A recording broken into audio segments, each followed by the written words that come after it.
This is Los Angeles. Our Lady, the Queen of the Angels, as the Spaniards named her. The fastest growing city in the nation. It's been called a bunch of suburbs in search of a city. And it's been called the glamour capital of the world. A mecca for tourists. A stopover for transients.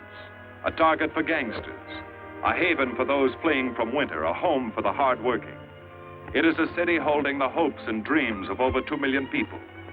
It sprawls out horizontally over 452 square miles of valleys and upland, of foothills and beaches.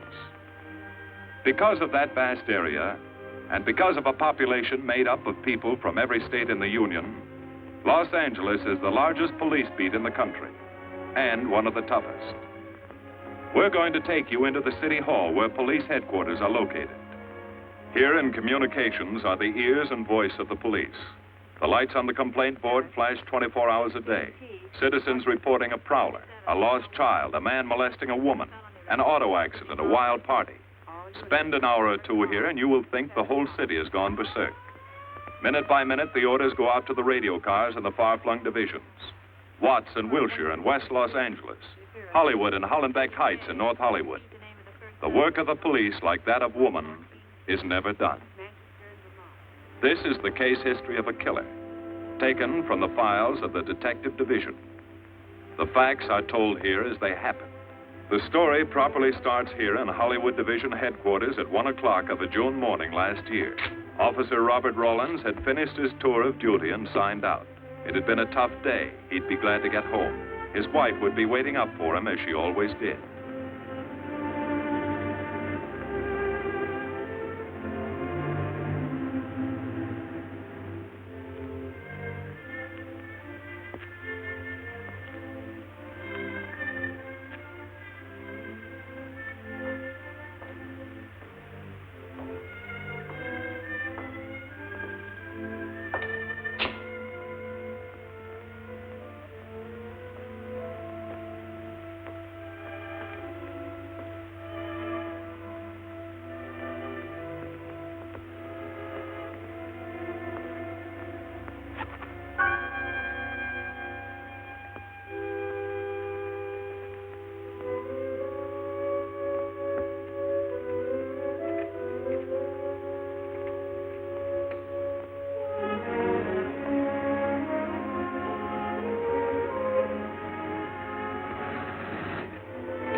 Hey, fella. Come here. What were you doing back at that radio shop? Just looking. I was on my way home. Live around here? Yeah, a couple blocks down. Let me see some identification. Sure. Yeah, I guess I forgot my wallet. Look, lad, I've got to see some identification. How about my Army discharge? I got it right here.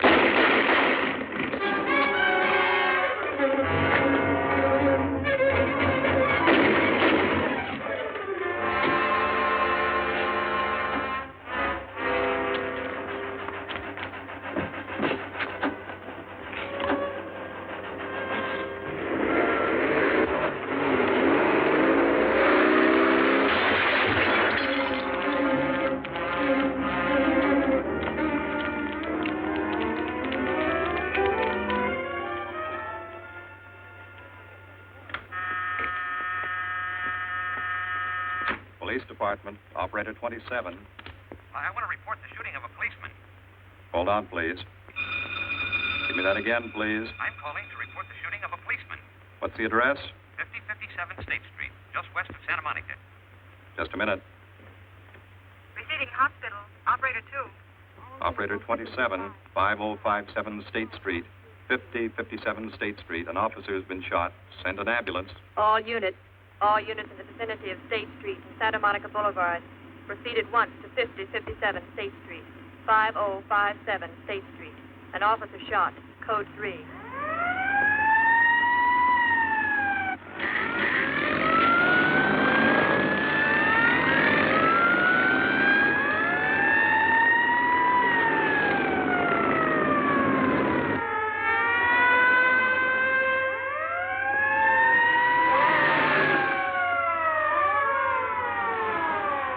To Control 1. Control 1 to 80K. Go ahead. This is Breen. Instruct homicide to throw out a dragnet and pick up all suspicious characters in the area of the shooting. Also notify Sergeants Marty Brennan and Chuck Jones to report to me at the scene of the crime. Control 1 to 80K. Roger.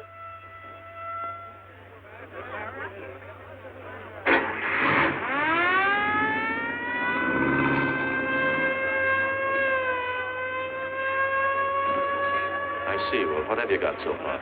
Well, not much, Captain Breen. A couple of cartridge cases. Oh, Marty, Chuck. Hi, Cap. Eyewitnesses? Who was first on the scene? Reported it. I was. I live here. I'm a light sleeper, but my hearing is good. And my Did cat... the officer say anything before he collapsed? Yeah, he gave a description of the fella. On the shooting of the officer. Suspect is a white male American. Age 26 or 7. 5 feet 10 or 11. 155 to 165 pounds. Brown hair. Regular features. Pencil mustache. Repeat broadcast. All units. Is that about it? Yes, sir, exactly. And the officer kept saying, he looked like such a nice kid. He looked like such a nice kid. As if he couldn't believe what had happened to him. I see. Is that all? Yeah. Thank you very much. Yeah, well, anything else I can do, I'd be glad to help you. We may call you. Get his name and address, will you, Bob? This door been checked, Lee? Yeah, it's okay, Captain. Find anything? Nothing but some smudges so far. Found this in the glove compartment. I think it's nitroglycerin. Doesn't look quite right. Well, check it down at the lab. Right. Huh.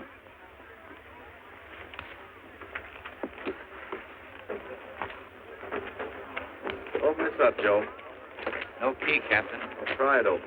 Give me that bar, Frank.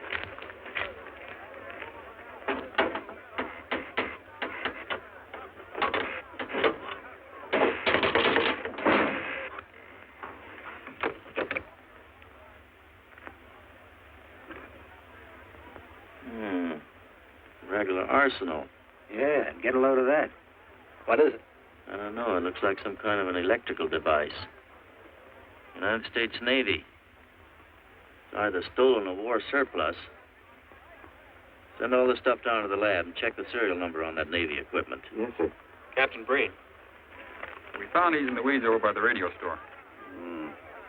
What do you got? A pair of cloth gloves, Captain. Well, he thought of everything, didn't he? All right, give them to one of the technicians. Yes, sir.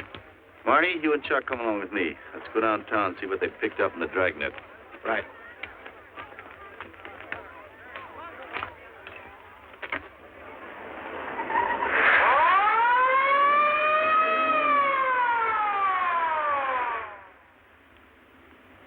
You know him, Marty? Yeah. I know his wife, too. Ever since high school. Captain, I wish you'd let Chuck and me handle this case. All right. I don't want any dead heroes. I just want the man who shot Rawlins. The suspects began to arrive at headquarters in droves. The police tossed every motel and hotel and many private homes in a 4-square-mile area around the scene of the shooting. Every available radio car and patrolman and detective was out on the dragnet. The strings were being drawn tighter and tighter. Many a man returning from a date or a late party or a poker game surprisingly found himself in a squad car, its siren screaming as it brought him to the detective bureau. The dragnet gathered in some strange fish, and many ordinary ones. All the rest of that night, the detectives probed, needled, questioned, quizzed. Everything was checked. Fingerprints, names, addresses, stories. Every fish in the net was examined. Most of them thrown back into the sea, not worth keeping. Except a few parole violators and slightly shady characters whose stories needed a lot of verifying. I wasn't prowling no cars. Just taking a walk, you know, getting in condition. You were running when the radio car picked you up. Yeah? Maybe that's why the guys call me Punchy. He's got a point there. 2 felony convictions, no warrant, no warrant. He's on parole. Book him, violation of parole. Let's have the next one, Joe.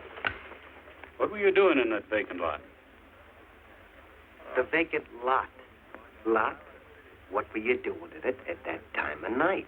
Nếu mỗi mình cũng cho lo ngồi ngồi siêu nổi là ngồi ấy 30 cái年 bị lúc ý lại của ngồi sinh thành nghe ngồi thành ca rồi ngồi tôi lừa đảo sang gì. You say your name is Ralph Henderson. So what? Well, you know, it's a funny thing, Ralph. There's a guy around this town that's been wearing your fingerprints. Only his name is Pete Hannon. Okay. So I'm dead.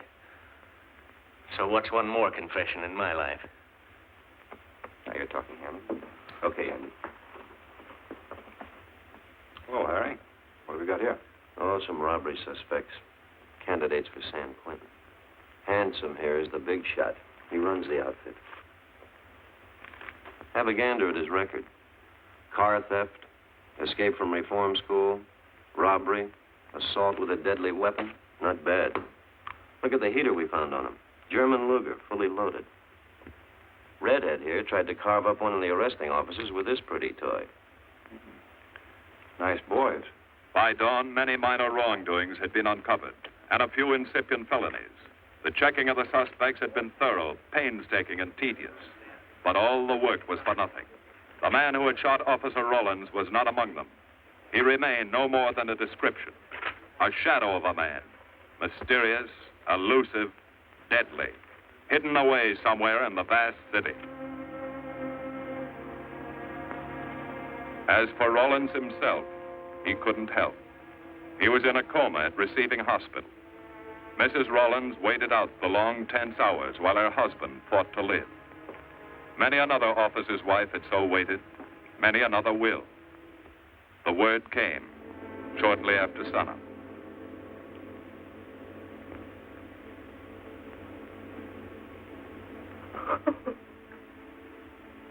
Oh.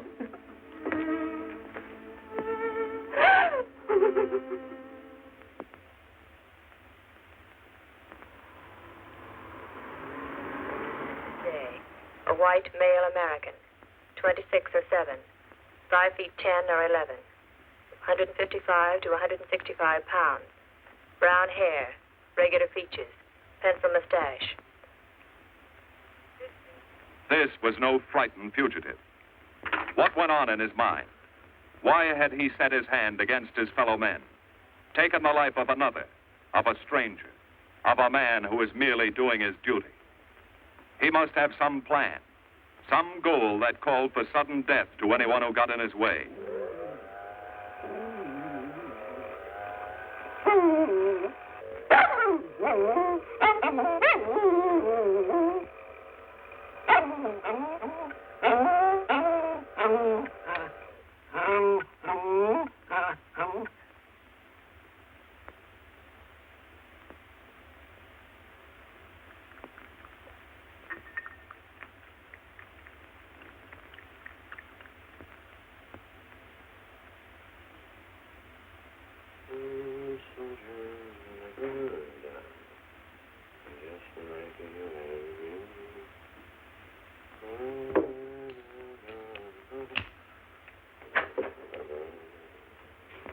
Good morning, boys.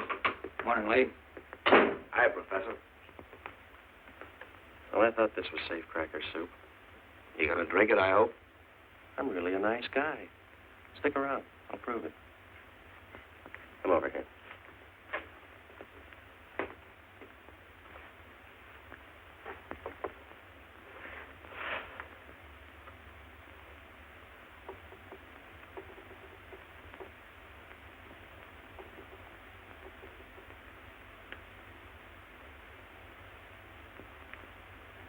Hold this for me, will you, Chuck? Thank you.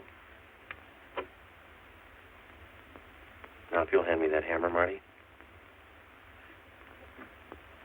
Thank you.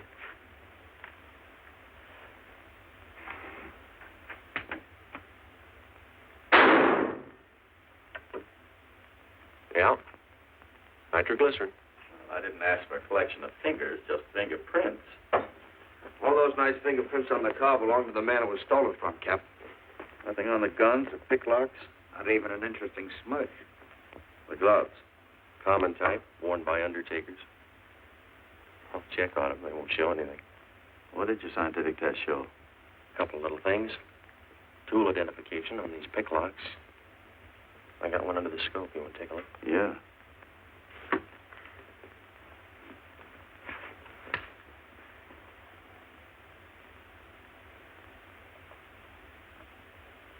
Take a look. I see. Well, it seems to tie the tool up with the lock. If that microscope would only tell us who did it. I'm working on that. No, only an amateur would carry that liquid dynamite in a car. This boy's no amateur. Took the precaution of desensitizing it so it'll take normal shock. Took a lot of other precautions, too. No fingerprints, no identification, nothing definite. Except he's scientific. Knows electricity. Is inventive. Yeah. I'm happy on the trigger. This is Captain Breen. Get me Captain Stevens of burglary, will you? I hate to disappoint you, Lee, but I think you've come up with something. Hello, Steve? How are you? Did your daughter's marriage come off all right? Good. Look, Steve, on those burglaries of electrical equipment lately, were there any where picklocks were used to gain entry? Good. Well, let me know if there's another report of one, will you? I've got an idea the Rawlins killer may be tied in with those. Fine. And give my regards to the newlyweds, too. So long, Steve. Well, what are you waiting for? You've got a job, haven't you? Get going. Yeah, let's go, Junior. Hold this for me, will you, Lee? Thanks. And so, with no fingerprints and only a vague description to go by, Sergeant Brennan turned to the modus operandi file. A criminal, like any human being, has his own habit patterns, unconscious traits that can lead to his downfall.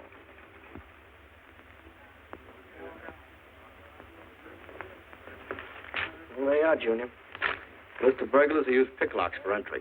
Oh, great. This narrows it down to just a couple of hundred suspects in this area. Give me a match, will you?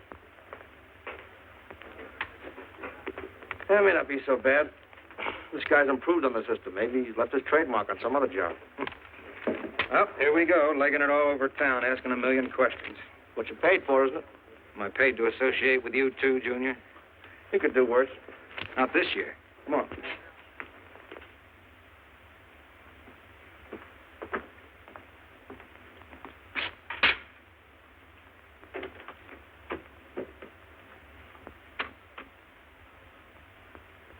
Car 12, car 12, in the 10,000 block on Mississippi. A 394-15 disturbance.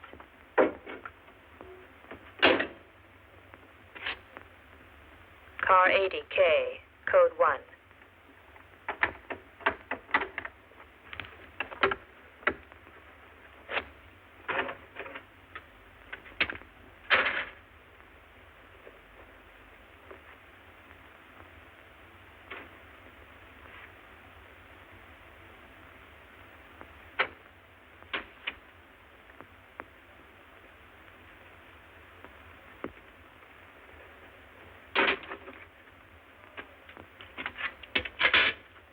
All units.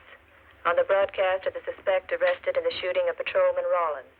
Cancel the cancellation. Suspect released from custody.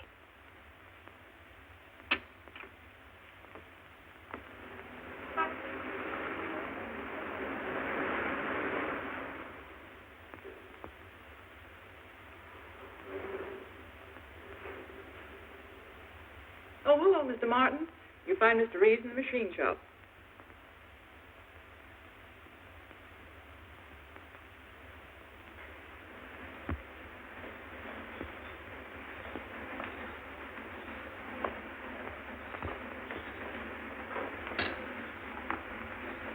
Hello, Roy. Glad to see you.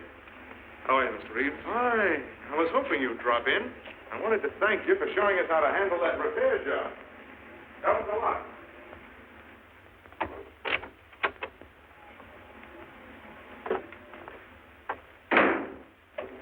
Oh, what have we got this time?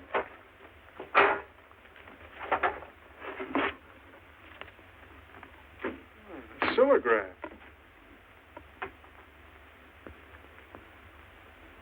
There are plenty of these around, Roy. Not like this one. Yes, I see.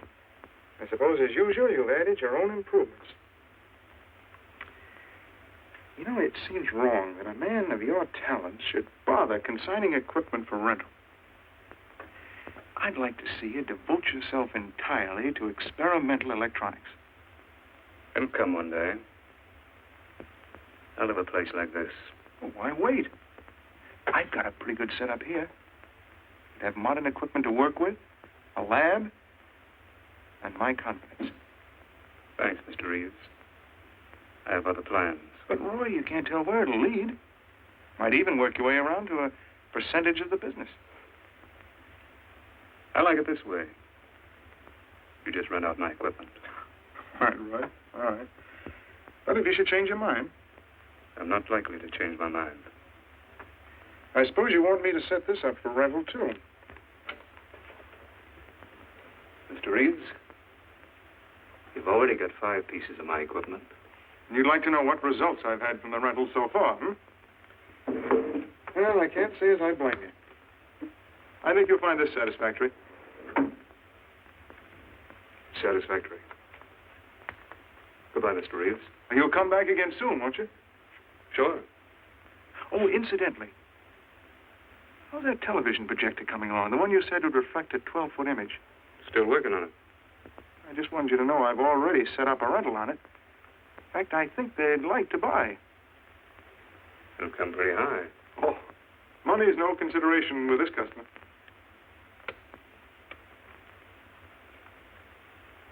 Tell him he can pick it up tomorrow. I thought you said it wasn't finished yet. It'll be finished.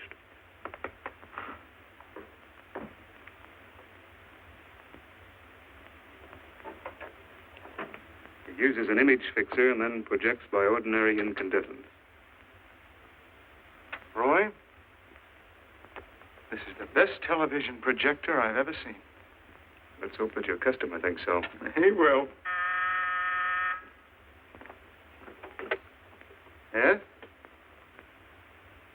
Send him right in, Charlotte. There, you see, our customer is here, begging for the privilege of buying. Better be running along. I'm not much good at business. Oh, but Roy, he'll want to congratulate you. Just see that the price is right. All right, Roy. I'll get you a good deal. So long. See you.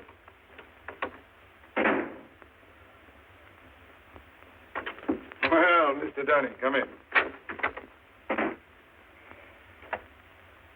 Isn't it a beauty?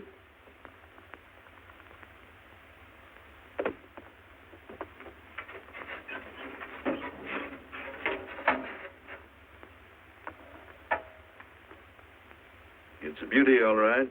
You like it? I certainly do like it. You see, it's mine. What do you mean? Let me have the police. I built it. Spent years on it. Oh, you must be crazy. Roy built this machine himself. Your friend's a crook, Paul. You've been taken in. Hello? Give me the burglary detail. Dear Jim, regarding your inquiry on a .38 caliber Smith & Wesson revolver, come in, boys. Burglary detail just sent this report through. It's a man named Dunning reports tracing a stolen television projector to the Reeves Electronics Lab. Think it's a tie with the Rawlins case?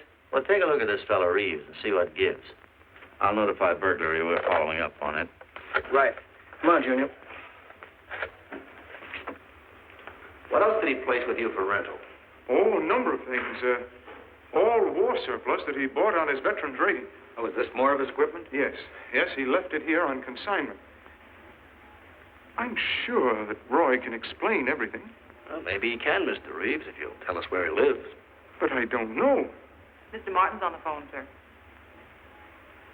I'd better talk to him. I think so, Mr. Reeves. I'll take it in the superintendent's office.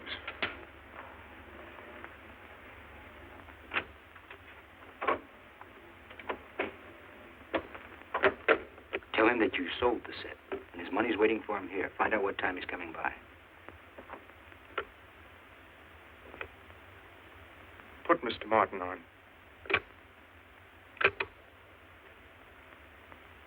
Hello, Roy? Yes, I've sold it. Your money is waiting here for you. Yes, I'll be working late tonight. What time will you be by? First thing in the morning. Well, maybe you better come in tonight, Roy. A couple of things I want cleared up. Like what? Oh, technical things. Besides, I don't like to leave the money in the plant overnight. How about 8:30? Fine. I'll see you then. I'll leave the front door unlocked.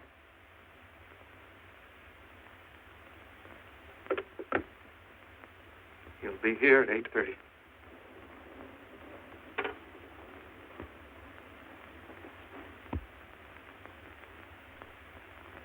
Well, I'll just run along home and get some dinner. We'd like you to stay too, Mr. Reeves. Why? For company. You want to cooperate, don't you, Mr. Reeves? Certainly. Good. Now, you just wait in your office. We'll be around. Very well. This way, gentlemen.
Reeves.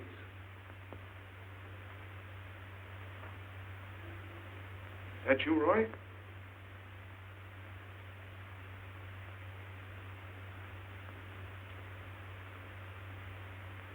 Go outside and block that alley door.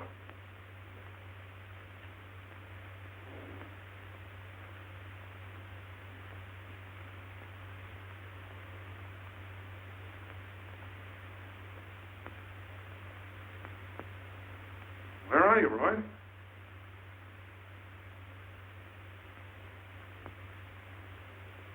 Who's in here? No one. I'm alone.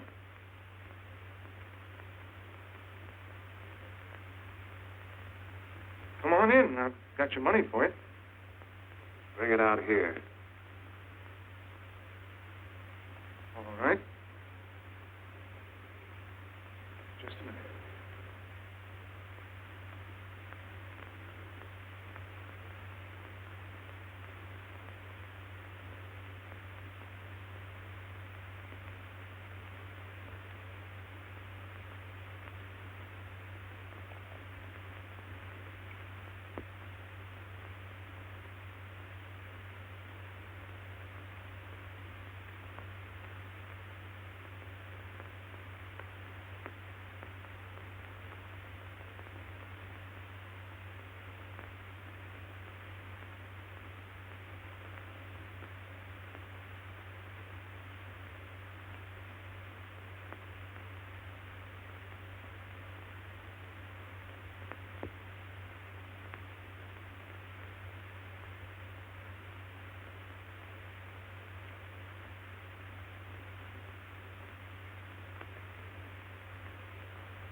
No. None of them even looks like Roy Martin. He had such a fine face. Didn't keep you from carrying a gun. Or didn't you know that? No, I didn't. I told you all I know, all he ever told me. What about his friends? Didn't he have a girl? No, I don't think so. He had no interest in anything but electronics. Where did he pick up the subject? Books, magazines. Mostly from the Signal Corps. He was attached to a radar unit. Get a teletype off to the War Department. That might help. Yes? Ready on your call to receiving hospital, Captain Breen.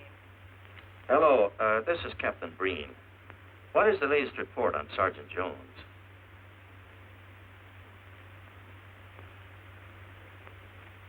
I see. Well, let me know if there's any change, will you? Thanks. Chuck's in pretty bad shape, Marty. He's paralyzed. May never walk again.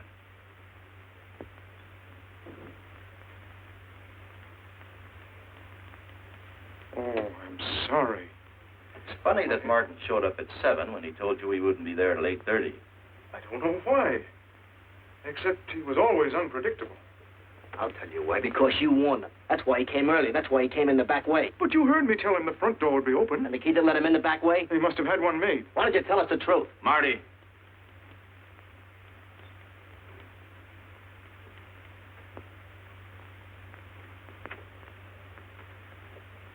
Now, look, Paul. You can make it a lot easier for us to believe your story if you'll just give us some facts. Something that might help us. I told you all I know. I've been gullible, all right, letting him make a fool of me. But I'd do anything to make up for what he did to Detective Jones. Sure you would. You can go now. Oh, thanks. Thanks. My friend, they can vouch for my character. That's good. We'll call you if we need you. Thank you very much. I think he's telling the truth, Marty. I think he's just gullible, like he said. What about the stolen stuff he was trying to peddle for Martin? We'll use it for bait. Maybe Martin will come back for it. Then we can ask him.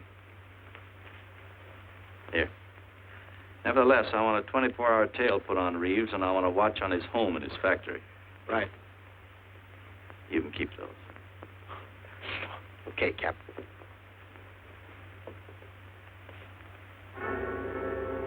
And now the killer changed his tactics, his modus operandi. It would baffle the police. They always expected burglars to remain burglars, not go in for stick-ups. They'd never tie this up with him. So wearing a variety of disguises, coming and going like a shadow, ready to kill if cornered, he struck the bottle stores in a one-man blitz that had the robbery detail dizzy.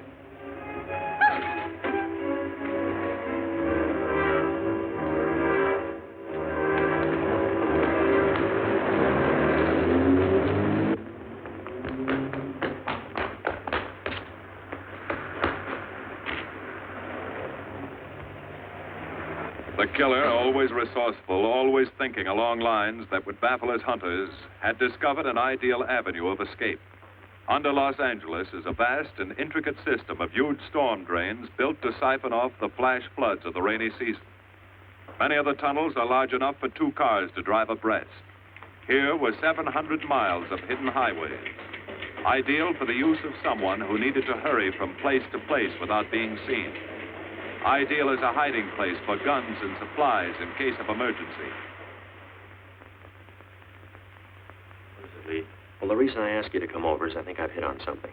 An identification? No, not quite, but a tie-up. Now, These are the shells from the gun that killed Rawlins.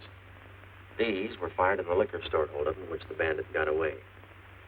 And these were fired at Chuck. Now, as you know, every ejector, even in guns of the same model and caliber, is different. Each one leaves its own markings on the cartridge casing. Now, look at these fine striations. This deep gouge. The same on all three.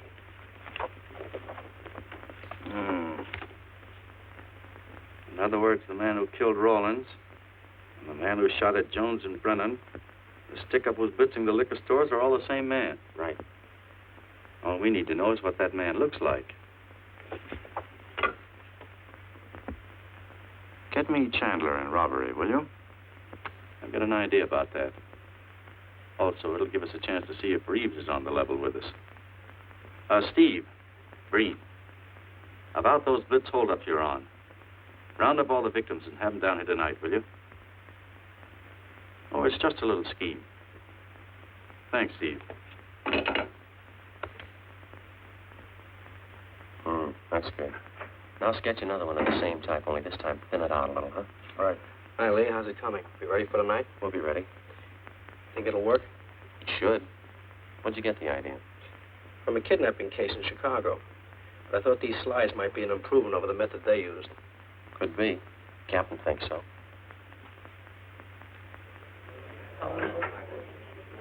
Yes, good evening, ladies and gentlemen. May I have your attention for a moment, please? You've all been asked to sit in on a little experiment tonight. We're going to try to build a picture of a face. A face of a man who's cunning, resourceful, and deadly. He's a man who killed a police officer. Now, some of you he held up at the point of a gun. You may have seen his face, remembered something about it. And we want you to tell us exactly what you remembered. Whether it's his hair, eyes, nose, or mouth. And we're going to try to put those pieces together so that they add up into a picture of the face of the man we want. Now, you can see how we're depending on you. Lights.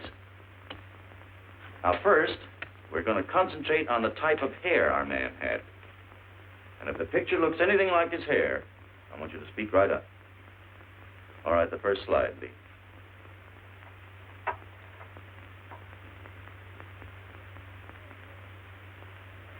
His hair had waves in it, well groomed. That's the idea, Miss Smith.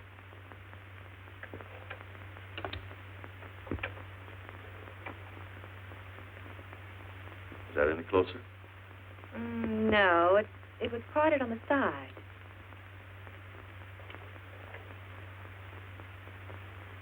Oh, that's more like it, except it was thicker.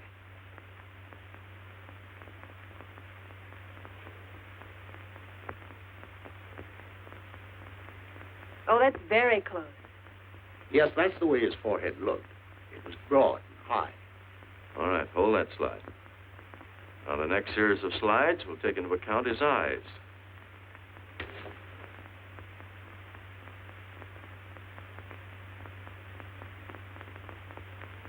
Oh, 1 minute, please. Wait, 1 minute. His eyes were a little like that. Maybe a little smaller, like beads. Go on, Lee.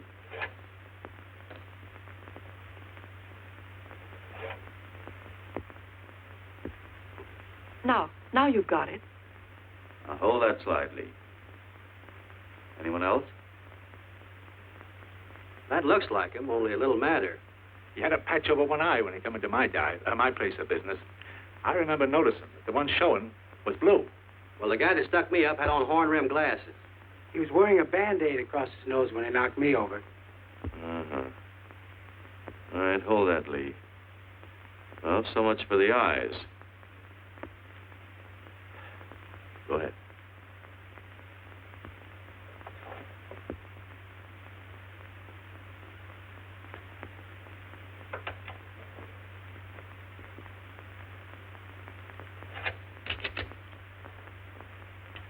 Señor Capitán.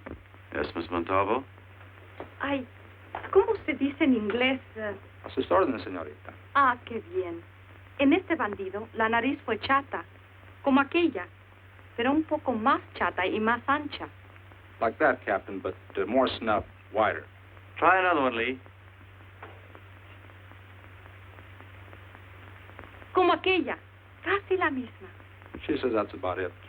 Thank you very much, Miss Montalvo. Get Reeves. Any more comments? That's pretty close, all right. Pretty close. Perfect. All right, now we'll start on the mouth and chin. The next series, Lee. I think his lower lip stuck out more. The mouth was thin and mean, like it never laughed. Go ahead. Something like that, but thicker lips. There. That's it. That's him. All right, now hold that right there, Lee. Oh, come in, Mr. Reeves. Good evening, Captain. Did you ever see that face before? Why, it's Roy. Except for the hair being a little lighter and the eyebrows heavier. It's Roy. You're sure? I'm positive I'd know him anywhere. Lee, I want to retouch the photograph. Now lighten the hair and give more body to the eyebrows. Right. Lights. That's all. Thank you very much. You've been a great help. It's positively amazing how you found out what he looks like. Well, we're looking for an amazing criminal, Mrs. Johnson. Thank you and good night. Good night, Captain. And so the face of the unknown killer, built up from fragments of evidence, was sent out all over the country. To chiefs of police, to sheriffs, to county constables and county jailers, to the wardens of prisons, to all postmasters and postal inspectors, to the agents of the Treasury Department, to the FBI. They showed that picture to the inmates of jails and prisons, to men with a wide acquaintance among the cat burglars and the violence boys. Informers and conmen and sharpshooters were quizzed, those on the fringe of crime and those deep in the rackets. Many wanted to help. Nobody could. No one in the underworld recognized that mysterious face. He was as unknown as if he had lived in the 16th century.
Reeves.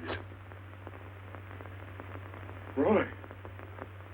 Listen carefully, Reeves. Control yourself. I know you're alone in the house. Act like you're alone. Cops are watching every move you make. Police here? They got you staked out like a muskrat hide, watching you around the clock. Here at your plant, tailing your car. Sit in that chair. We got 3 books.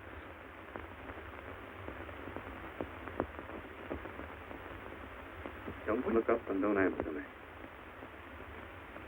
All right. So glance at the book.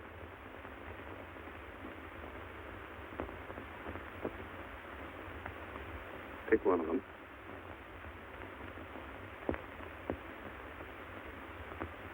Okay. Now, that's the book you want to read before you go to bed. Now, get up and turn off the lamp.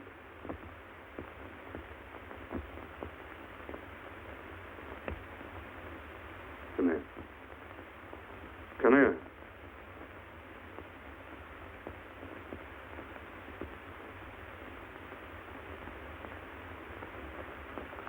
Go in the den.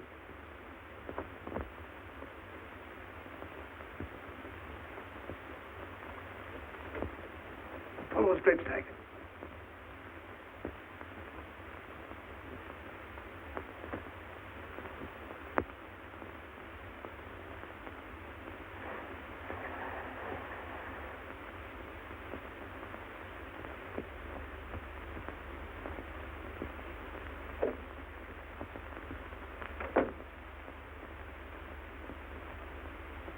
Now get away from him.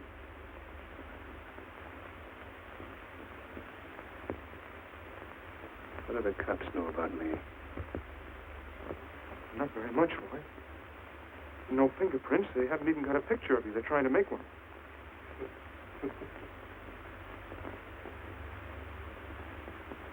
How much cash you got in the house? None. I never keep any cash in the house. It isn't good business. I suppose you think it was good business letting me walk into that trap. No, I know. Don't do anything you'll regret. Now listen to me. It isn't too late. Give yourself up. Come to your senses before you kill someone else.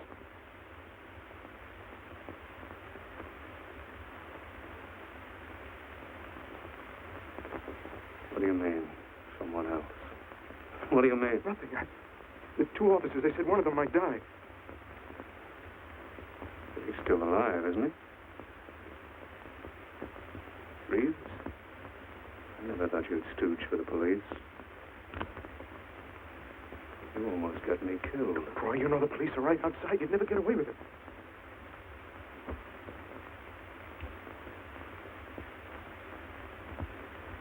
That's right. Now you're being sensible.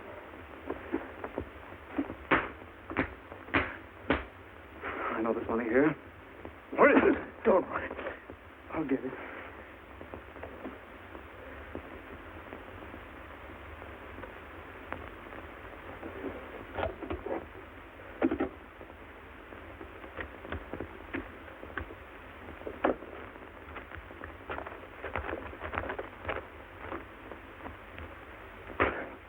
It's not enough.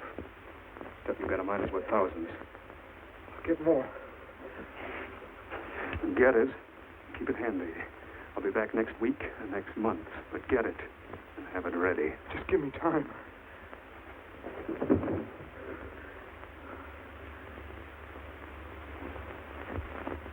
Oh! Look, I don't want policemen outside my house following me around. That's what made Roy suspicious. I'm leaving in the morning. I'm afraid I'll have to disappoint you, Paul. Unfortunately, you're our bait. I won't do it. I've done enough. Look, no one's done enough until we find this killer. I asked you to keep a sharp lookout on this house, Marty. I did. Two of the best undercover men in the department were assigned here. I didn't keep Martin from getting in. What's the matter? You tired?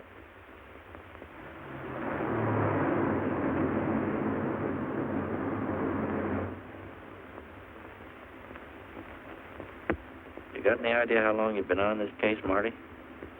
Months. Long enough to have come up with something by this time. You know any more about the Rawlins killer than you knew the first week? Yeah. He's about the toughest nut I've ever had to crack. That's what I told the chief when he called me in this afternoon, wanted to know why the case hadn't been broken. Look, Captain. Rollins was a friend of mine. So's Chuck. I've got a bigger stake in this than the chief knows. I'm doing everything I can. I'm afraid it's not enough, Marty. Maybe you're too close to it to see it clearly. Maybe it needs a fresh team, a new viewpoint.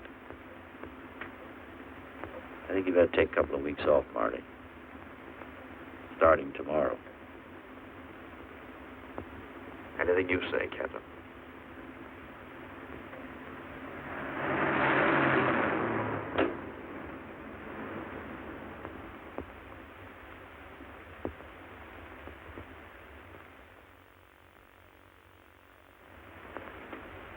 Hiya, Marty. Hi, Chuck. Meet Miss Scanlon, my new bodyguard. He's the one I've been telling you about. Oh, you mean the one with the steel trap brain? How do you do? Hello. Say, this guy been behaving? After a fashion. See, she takes me out in my go-kart, puts me to bed, wakes me up, dresses me. You're perfectly capable of dressing yourself now, Mr. Jones. I'll be back in a few minutes. Well, how's it been going, Junior? Oh, pretty good, Chuck, pretty good. Is that why you're off the case? How'd you know? Breen was in to see me this morning. Oh. Suppose he also told you they put a new team on the case. He told me everything. Yeah. Let's see what his new boys dig up. Well, maybe they'll examine the facts of the case a little more carefully. What facts? That our man's sharp, that he's intelligent and works alone, that he has no record, never leaves a fingerprint and knows every move we make? Sure, plenty of facts, only they add up to nothing. Sure, forget it. You got yourself a 10-day vacation. Go on down to the beach, get a suntan. By the time you get back, the case will be broken. Isn't that what you want? You know better than that. All I know is what I hear. You sit there batting your gums about how the old man let you down. Maybe he's trying to wake you up.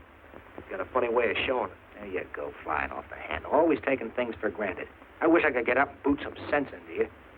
He knew what this case meant to me. He still does. That's why he's trying to get you mad enough to do something about it. You don't really figure that's his idea, do you? I know it is.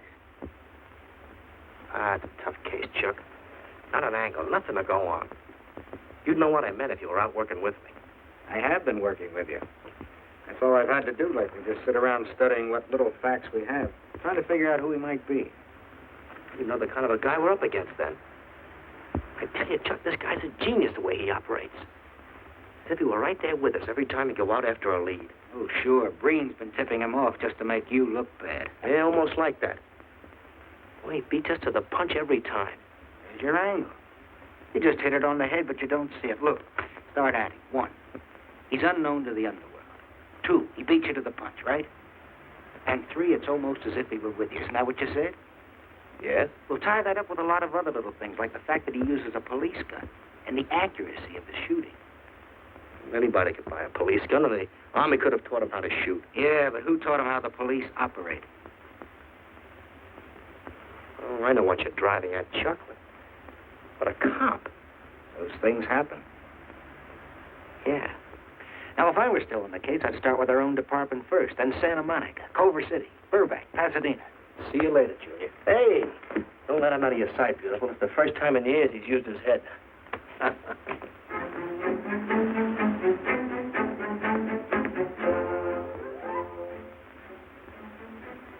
But you get a print of every mug we take. We always send L.A. a copy, Sergeant. It's personnel photos I want. You mean of our boys? That's Roland's killer, isn't it? That's right. You checked your own department. We did that first.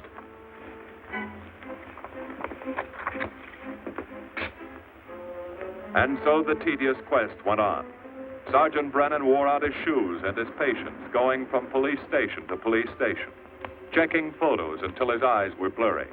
For police work is not all glamour and excitement and glory.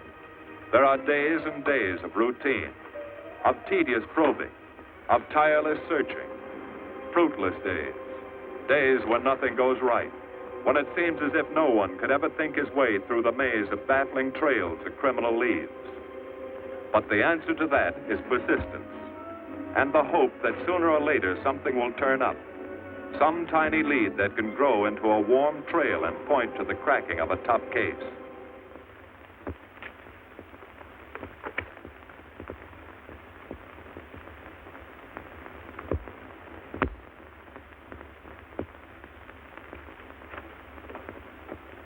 Well, that does it, boys. Can't say I'm sorry you didn't find him in here. I'd hate to think it was a cop. Doesn't seem to be anybody. Just a lot of pieces of a face that never existed. Would you mind if I see that again? Sure, frame it. Put it on your dresser. Wait a minute. He wasn't a cop. He was a radio technician right here in our dispatch office. What did you say? I'm saying he worked here in 42. Well, come on, give. I remember the kid well. He was sort of strange, never bothered with anyone in the department, just kept to himself. But he was in line for promotion when he was drafted. Where was he living at the time? I don't remember. Try the dead files. He never asked for his job back after the war. I remember writing to him about it, though. He was an excellent worker. Oh, yeah, here we are. Yeah, this is it. Took a while before he answered, but like he says in the letter, he wasn't interested.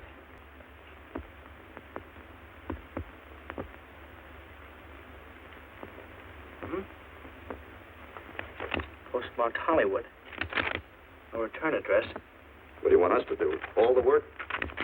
Oh, thanks a lot, Freddie. Remember, he was a civilian employee.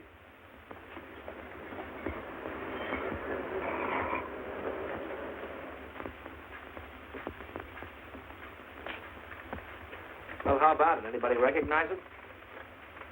Not on my route. I never saw him before. Yeah, okay, fella. Thanks very much. I thought for a minute. No. He had that face. I wondered. Yeah? Well, this may not mean anything, but he looks like a guy that's on my route. He never gets any mail, but I see him around here all the time. He lives in one of the courts. Where? Come on, I'll show you. It's not that easy. What time does your route take you past those courts? About 9 o'clock. Why? Just thinking.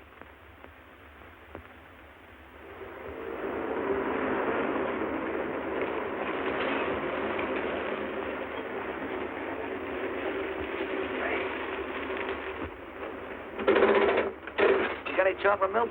Sure have, buddy. Yeah. Thanks. What's your pocket? Straight on back. Second in the yell. Number 7. Right. Kind of warm today, huh? Oh, it's not too bad for this time of the year.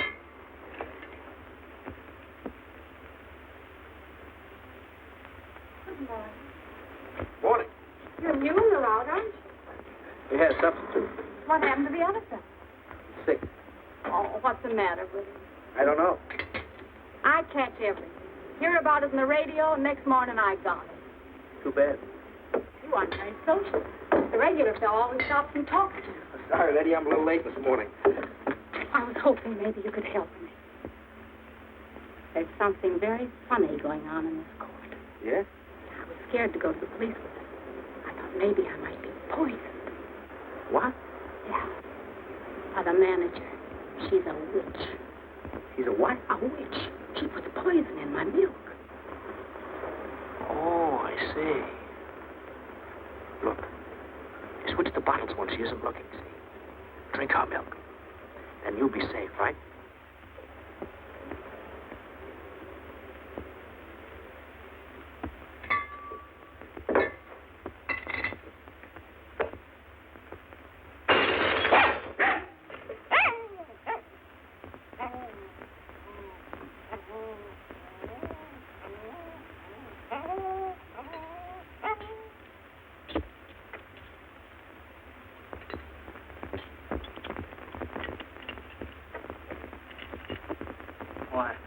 A little accident. Got a mop, I'll clean it up. Leave it be. I'll clean it up myself. Okay, mister.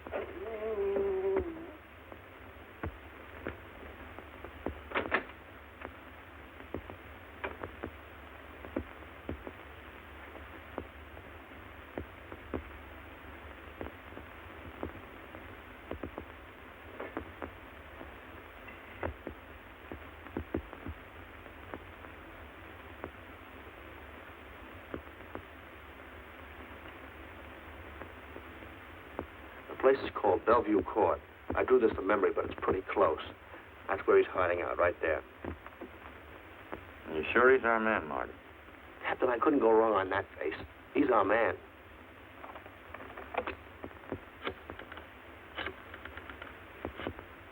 Now, there are 5 cottages in this area, and 2, number 6 and 7, in the L at the end of the row. Our man lives in number 7. This building department plan will show you the whole layout. It's bounded on 3 sides by Fuller, Santa Monica, and Poinsettia. Now, the court is partly surrounded by a high wall. Breen, homicide. Good. You keep your eyes open until we get there. Morgan has just gone into his bungalow alone. Any questions? All right, you all have your instructions. Let's go.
We're out on time. Wait 5 minutes. Go around and block the side entrance. Keep your lights off.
car in a hurry.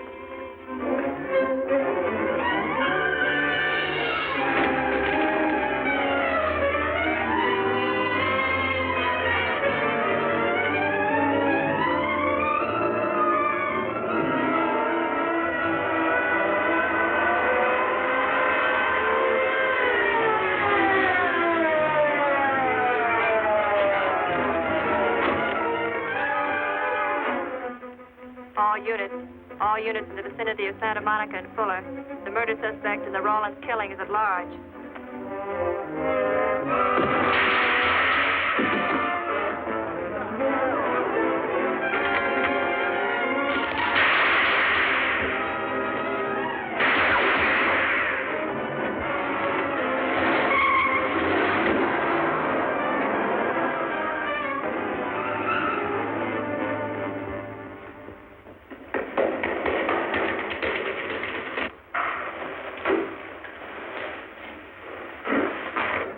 I want a map covering the storm drain system in this area. Get it? Meet me at Venice and Garfield. Jones, Miller, you stay here in case he comes up for air. I want a man at every other drain entrance along this line. Got to come up somewhere. Come on, Marty. You're driving.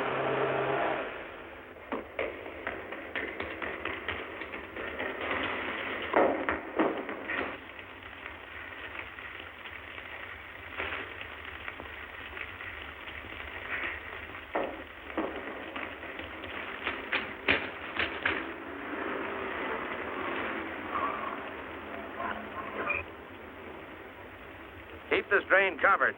It's liable to pop out anywhere.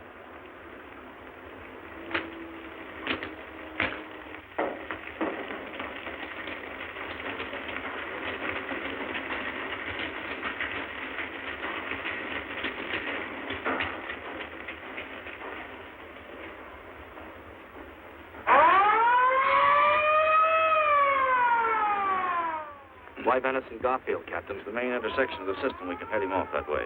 ADK to Control 1. Clear frequency 7. This is an emergency. Control 1 to all cars on frequency 7. Stand by. Control 1 to ADK. Go ahead. Notify homicide. Send the following to Venice and Garfield. 4 squads, battle lanterns, gas mask, tear gas. Urgent. This is a code 3. Control 1 to ADK. Roger.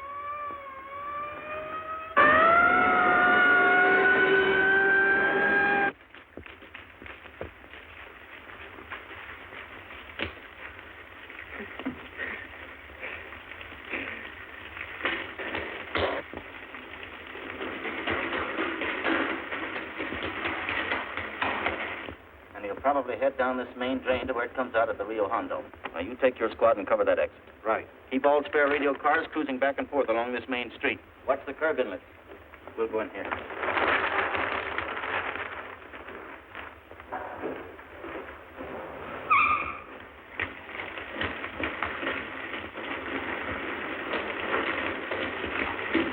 Any sign of him?